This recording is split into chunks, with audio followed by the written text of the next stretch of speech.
campers, I've got another great story to read to you today. It's called The Story of the Little Mole Who Knew That It Was None of His Business. It's written by Werner Holsworth and illustrated by Wolf Earlbrook, and Heswall Camp have been given permission to read it to you very kindly by Pavilion Children's Books. The Story of the Little Mole Who Knew That It Was None of His Business. One day, the little mole poked his head out from underground to see whether the sun had already risen. Then it happened. It looked like a sausage, and the worst thing was that it landed right on his head. "How mean!" cried the little mole.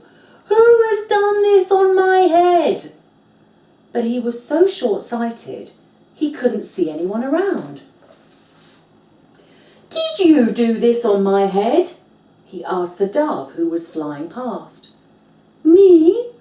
No, how could I? I do it like this," she answered.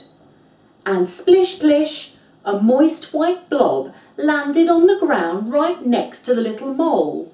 His right leg was splashed with white. "Did you do this on my head?" he asked the horse who was grazing in the pasture. "Me? No, how could I? I do it like this."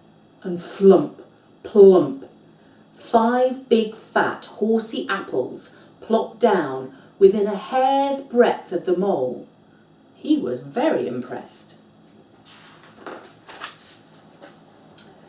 "Did you do this on my head?" he asked the hare. "Me? No, how could I? I do it like this," answered the hare. And rat-a-tat-tat, 15 little round beans shot past the mole's ears. He saved himself with a daring leap.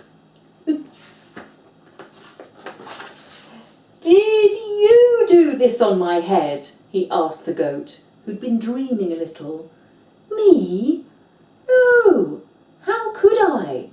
I do it like this," she replied.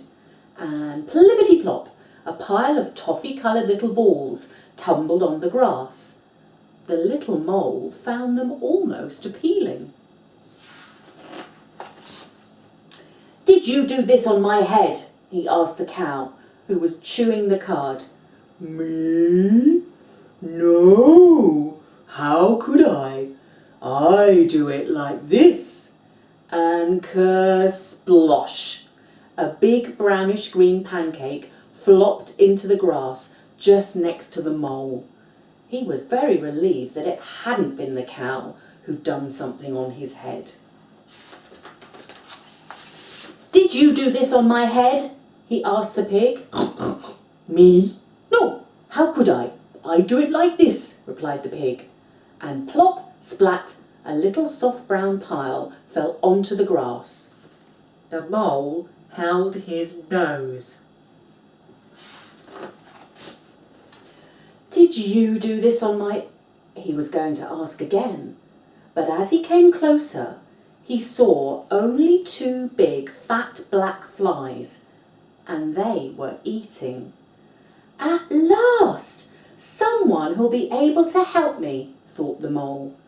"Who did this on my head?" he asked excitedly. "Keep nice and still," buzzed the flies. There was a short pause, and then, "It's clear to us.